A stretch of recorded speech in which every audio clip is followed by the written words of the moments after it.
writes, he's a younger contemporary of Virgil, so he writes just slightly after Virgil. So we're talking 1st century AD, beginning of the 1st century AD or CE. He wants to write another Aeneid, because the Aeneid was an instant classic.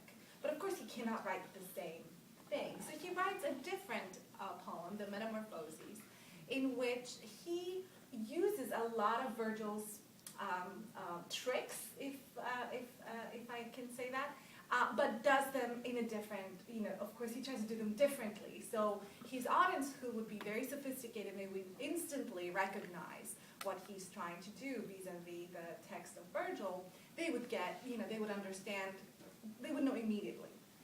So one of the things he does is that he takes a foundational moment of Virgil's epic, which is the foundation of what will be eventually Rome.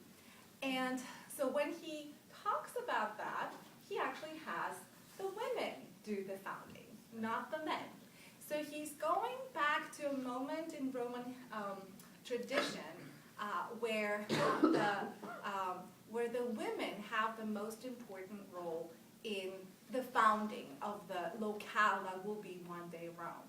And he kind of displaces the men. So yes, you have echoes of Aeneas, but Aeneas is nowhere to be found. You have echoes of another figure in Virgil that's foundationally important, Evander. He's nowhere near to be found. His mother is there though. And you have a displacement of the foundational moment from the men onto the women. And so his mother is this incredibly important figure who gives a prophecy and welcomes an outsider, so a surrogate, a feminine surrogate of Aeneas. And, and says, oh, you will be here and you will be worshipped. And all of that